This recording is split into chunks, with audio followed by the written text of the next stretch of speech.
একটি মেয়ের সঙ্গে আলাপ হলো সপ্তাহখানেক আগে। মেয়েটা একটি জটিল সমস্যার মধ্যে দিয়ে যাচ্ছে। মেয়েটা থ্যালাসেমিয়া বাহক। ছেলেটির সঙ্গে যখন ওর প্রেম হয় তখন মেয়েটি সেটা বলেছিল ওকে। ছেলেটি তাতে কিছু যায় আসেনি। সে গত 12 বছর ধরে সুখে দুঃখে মেয়েটির সঙ্গে থেকেছে। একে অপরকে অত্যন্ত ভালোবাসে, ভরসা করে। সামাজিক বিয়েটা হয়নি ঠিকই, কিন্তু তারা নিজেদের ভবিষ্যৎ এঁকেই ফেলেছিল 12 বছরের দীর্ঘ পথ চলায়। দুজনেই চাকরিরত। এখন মেয়েটির বাড়িতে বিয়ের জন্য কথা উঠলে মেয়েটি তার প্রেমিকের কথা জানায় বাবাকে।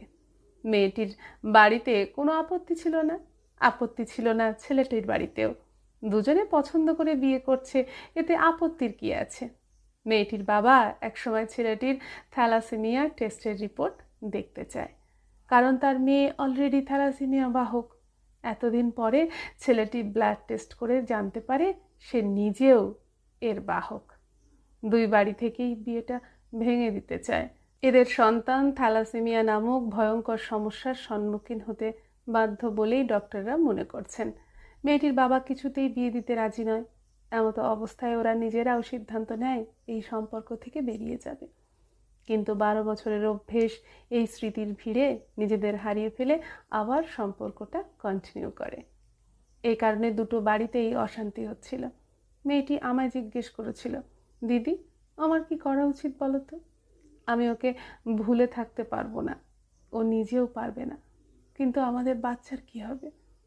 আমি আবার বড় প্র্যাকটিক্যালি ভাবতে ভালোবাসি। প্রশ্ন করেছিলাম, ধরো তোমরা থ্যালাসেমিয়া বাহক নও, ধরো দুজনেই নর্মাল, তারপরেও যে তোমাদের বাচ্চা হবে তার কি মানে আছে? কত সুস্থ দম্পতির সন্তান তো হয় না নানা কারণে। সামান্য ওবেসিটির কারণে কত দম্পতি নিঃসন্তান হয়ে রয়ে যায়।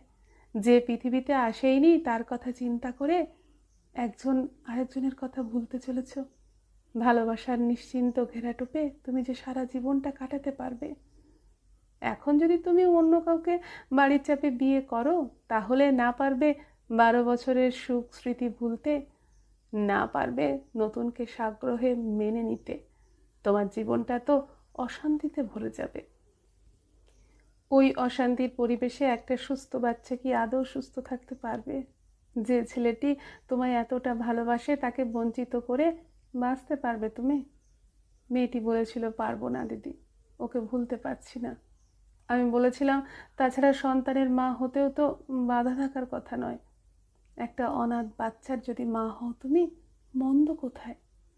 ওদের রেজিস্ট্রির ডেট ফাইনাল হতেই আজ আমার জানালো মেয়েটি, দিদি, এই দ্বন্দ্ব থেকে তুমি আমায় উদ্ধার করেছো, তাই প্রথম খবরটা আমি তোমায় দিলাম।